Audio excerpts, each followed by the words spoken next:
खबर है बलिया से। आप देख रहे हैं बलिया नगर के विकासनगर पर भारतीय मजदूर संघ के पदाधिकारियों की एक अहम बैठक होती गई, जिसमें विभिन्न मुद्दों पर चर्चा किया गया। खबर है बलिया से, राजेश महाजन की खास रिपोर्ट। तो आइए जानते हैं क्या है आज बैठक का एजेंडा। हाँ सर, अपना परिचय दें। विश्वेश्वर राय, प्रदेश अध्यक्ष का दायित्व है भारतीय मजदूर संघ उत्तर प्रदेश। तो क्या है आज का बैठक का अहम मुद्दा? भारतीय मजदूर संघ से संबद्ध संगठन जो पूर्वोत्तर रेलवे में है, पूर्वोत्तर रेलवे श्रमिक संघ, इस पे सांगठनिक बैठक है, जिसमें हम अपने पिछले दिनों के कार्यों का मंथन करते हैं और आगे के लिए अपनी रणनीति बनाते हैं, चर्चा करते हैं, अपने कार्यकर्ताओं का वर्क डिस्ट्रीब्यूशन करते हैं और प्रशासन की खिलाफ संघर्ष की रणनीति बनाते हैं। आज हम लोगों ने एक कार्यक्रम तय किया है कि हम अपने सांगठनिक रूप से जो हमारे शाखाएं हैं उनका पुनर्गठन करेंगे।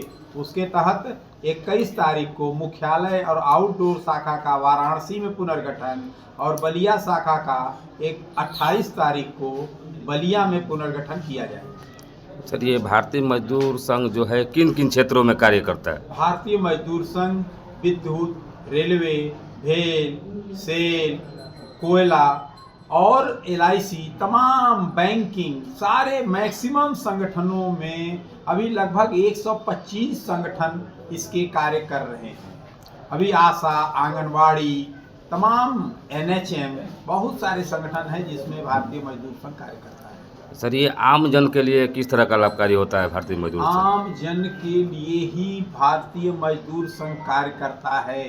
भारतीय मजदूर संघ का जो उद्देश्य गीत है, मानवता के लिए उषा की किरण जगाने वाले हम, शोषित पीड़ित वंचित जन का भाग्य बनाने वाले हैं हम भारतीय मजदूर संघ का कार्यकर्ता मानवता के लिए कार्य करता है, वो शोषित पीड़ित और वंचित जनों के लिए कार्य करता है, इसलिए हम आम जन के लिए ही कार्य करते हैं। सर, देखा जाए तो तमाम आंदोलन होता है, लेकिन आम जन के लिए भारतीय मजदूर संघ तो कभी किसी आंदोलन में दिखता नहीं है।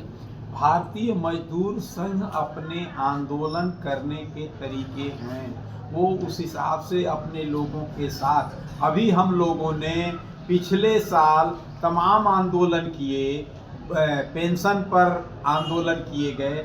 अभी 4 आचार संहिताएं जो भारत सरकार ने लागू की, उसके पहले वित्त मंत्री के साथ, श्रम मंत्री के साथ हमारी लगातार बैठकें हुई। उन आचार संहिता, जो संहिताएं लागू, श्रम संहिता लागू हुई है, उसमें तमाम परिवर्तन और कुछ जो 2 तो उन पर हमारी सहमति थी, 2 आचार जो संहिताएं 3 और 4 हैं, उस पर हमने अपनी आपत्ति के साथ उसको एक्सेप्ट किया है और हम लगातार कार्य करते रहते हैं।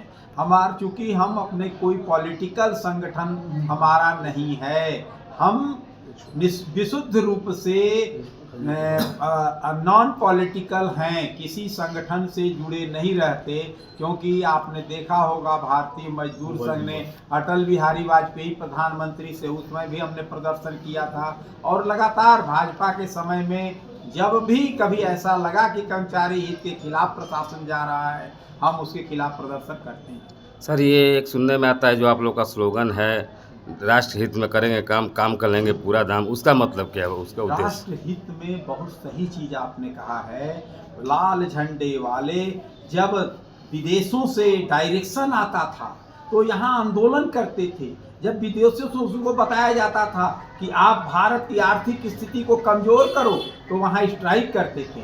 हम राष्ट्र हित में, राष्ट्र हित के लिए कार्य करते हैं। उद्योग, क्योंकि राष्ट्र और उद्योग इतना इम्पोर्टेंट है कि राष्ट्र और उद्योग नहीं रहेगा तो श्रमिक के अस्तित्व की कल्पना ही बेमानी है।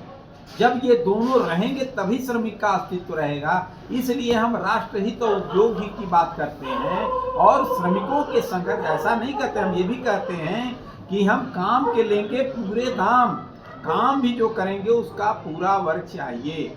लेकिन कहीं अगर इसके चलते हमारा कोई, मान लीजिए कहीं विदेश से लड़ाई हो रही हो, किसी देश से हमारा संघर्ष चल रहा है और पता लगा हमने कहा कि नहीं हम तो स्ट्राइक भी करेंगे, ऐसा नहीं कर सकते। अगर कहीं देश खतरे में है तो श्रमिक अपनी जान की बाजी लगा करके उसके लिए लड़े।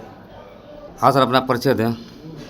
मैं सहदेव चुबे भारतीय मजदूर संघ का जनपद अध्यक्ष हूँ। तो जो आज बैठक किया गया है, इस बैठक का मूल एजेंडा क्या है, क्या है उद्देश्य? ये भारतीय मजदूर संघ से संबद्ध जो है, ये पूर्वोत्तर रेलवे संघ है, उसके कर्मचारियों का जो चुनाव होता है उसी संबंध में ये बैठक की गई। तो चुनाव किन किन लोगों का अधिकार होता है मत देने का? मत होता है या फिर वही सांगठनिक चुनाव है। इसमें कर्मचारी अपना नेता चुनते हैं। तो इसमें चुनाव होता है कि मनोनीत किया जाता है? कर्मचारी माने कि कोई जब विवाद होता है तब मतदान की नौबत आती है। सर्वसम्मत से ही नेता अपना चुन लेते हैं, मनोनीत किया जाता है। मनोनीत चुन लेते हैं। और क्या क्या उद्देश्य पे आज बैठक है? जैसे बैठक का मूल एजेंडा जो आपने बताया, उसका उद्देश्य क्या है आज के बैठक का? उद्देश्य यही है कि पूर्वोत्तर रेलवे संघ जो रेलवे का संगठन है, उसमें जितने भी पदाधिकारी हैं अधिक से अधिक सदस्य बढ़ावें, अपने संगठन का विस्तार करें। मुख्य उद्देश्य यही है। जो कर्मचारी समस्या होगी उसका निदान कराने है तो प्रयासरत रहें। हाँ सर, अपना परिचय दें। प्रवीण कुमार सिंह, मंडल मंत्री पूर्वोत्तर श्रमिक संघ से हूँ। मैं आज बलिया में संगठन के मंडलीय बैठक तथा बलिया शाखा के पुनर्गठन के संबंध में चर्चा करने हेतु आया हूँ और चर्चा की जा रही है। इसके साथ ही बनारस में 2 संगठन और हैं, 2 ये मुख्यालय शाखा एवं आउटडोर शाखा का गठन किया जाना है। इस संबंध में मंडल की कार्य समिति की बैठक यहाँ करके इसमें निर्णय लिया जाएगा कि और तथा किन किन बिंदुओं पर चर्चा होगी, उसके संबंध में चर्चा की जाएगी। यहाँ अभी आपने देखा भारतीय मजदूर संघ की आज बैठक चल रही है, जिसमें बैठक में विभिन्न मुद्दों पर चर्चा की गई और आगामी आने वाले चुनाव पर विचार किया गया। खबर है बलिया से, राजेश महाजन की खास रिपोर्ट।